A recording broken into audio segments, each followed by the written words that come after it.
Hi friends, welcome to ever green expert. నెయ్యిని మనం చాలా రకాలుగా వాడుతుంటాం. వీటి కారణంగా ఎన్నో హెల్త్ బెనిఫిట్స్ని మనం పొందుతామండి. చాలామంది నూనెకి బదులు నెయ్యిని కూడా వాడుతున్నారు. ఆయుర్వేదంలో నెయ్యి అనేది చాలా ముఖ్యమైన ఆహార పదార్థం.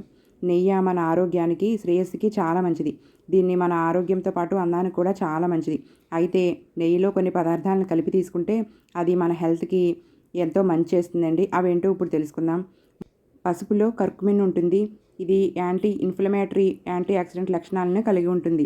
నెయ్యిలో పసుపును కలిపి తీసుకుంటే గనక శరీరంలో మంట వంటి సమస్యల్ని, అంతేకాకుండా సీజనల్గా వచ్చే సమస్యలు కూడా దూరమవుతాయి.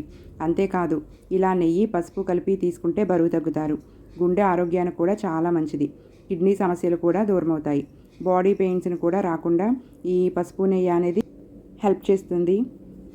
ఇందుకోసం ఒక కప్పు నెయ్యిలో 1 స్పూన్ పసుపు, అర టీ స్పూన్ నల్ల మిరియాల పొడిని కలిపి రోజు తీసుకోవాలి. నెక్స్ట్ వచ్చేసి మెంతులండి. మెంతులు అనేవి కూడా మనకి రక్తంలోని చక్కెరని కంట్రోల్ చేస్తాయి. నెయ్యి జీర్ణ ఆరోగ్య ప్రయోజనాలను అందిస్తుంది. నెయ్యిని మెంతుల పొడి కలిపి తీసుకుంటే ఆరోగ్యానికి చాలా మంచిది. ఇలా తీసుకుంటే మనకి జీర్ణ సమస్యలు అనేవి కూడా దూరం అవుతాయి. అంతేకాకుండా హెల్త్ బెనిఫిట్స్ని బాడీకి చాలా వరకు అందుతాయండి.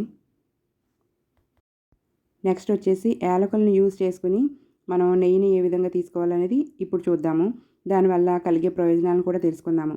మనం యాక్చువల్గా యాలకులను అనేది అంటే ఇలాచీ అండి. ఇలాచీని మనం ఎక్కువగా స్వీట్స్తోనూ, అంతేకాకుండా మసాలా టీల్లో కలిపి అనేది తీసుకుంటాం. వీటిని తీసుకోవటం వల్ల కూడా మన డైజెస్టివ్ సిస్టమ్ అనేది మనం హెల్తీగా చేసుకోగలుగుతాము. నెయ్యిలో యాలకులు కలిపి తీసుకుంటే జీర్ణక్రియ రెట్టింపు అవుతుంది. వాటి గుణాలు కూడా రెట్టింపు అవుతాయండి. కాబట్టి రెగ్యులర్గా యాలకుల పొడిని కూడా నేతిలో కలిపి మనం యూజ్ చేయొచ్చు. నెక్స్ట్ వచ్చేసి తులసి అండి.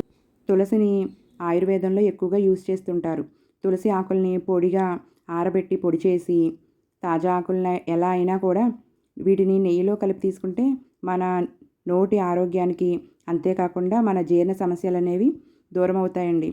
మనం నెయ్యిని తయారు చేసేటప్పుడు వెన్నని పొడి చేస్తుంటాం కదా, అలాంటప్పుడు కొన్ని తులసి ఆకులను వెన్నలో వేసి వేడి చేయండి. అది మరిగి నెయ్యిలా తయారవుతుంది. ఇప్పుడు దాన్ని వడపోసుకొని రోజుకి కొంత తీసుకుంటే ఇమ్యూనిటీ పెరిగి సీజనల్గా వచ్చే దగ్గు, జలుబు ఇలాంటివన్నీ రాకుండా మనకి ఈ తులసి నెయ్యి అనేది బాగా హెల్ప్ చేస్తుందండి. ఇంతేనండి ఈ వీడియో కనుక మీకు నచ్చినట్లయితే తప్పకుండా సబ్స్క్రైబ్ చేసుకోండి. Thank you for watching.